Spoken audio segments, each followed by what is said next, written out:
Assalamualaikum warahmatullahi wabarakatuh. My name is Novan Armadan, and I would like to talk about my experience and my interpretation about this poem. This poem is written by Kathy for her 7-month-old child, in which she promises to protect her child from the threat of climate change, which she says is ignored by world leaders.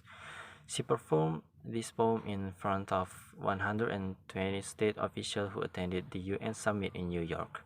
In her sentence, Kathy uses the metaphor "a lagoon that will devour you" to describe the threat of sea levels that will submerge homes and islands as climate change worsens.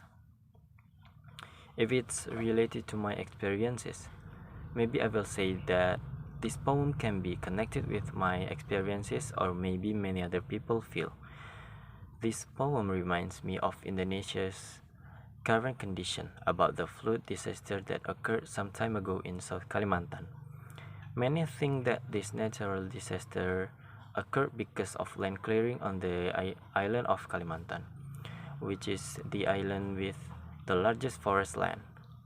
Land clearing that is carried out is intended to create oil palm plantation in the area. From year to year, the plantation area has increased and changes the surrounding condition. Between 2009 and 2011.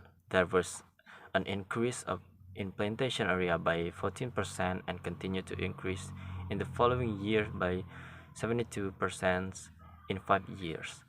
Of course, this activity also contributes to global climate change. This poem uses a metaphor that is quite appropriate to express the thought of the writer through a beautiful sentence, even though at first I had quite hard time understanding the meaning of this poem. Until then, I looked for information about the meaning of this poem on the internet, and finally, I understood the meaning of this poem. This poem reminds us to be vigilant and try to reduce the risks of climate change. The author so the author also reprimands world leaders who don't seem to care about this. Thank you. Assalamualaikum warahmatullahi wabarakatuh.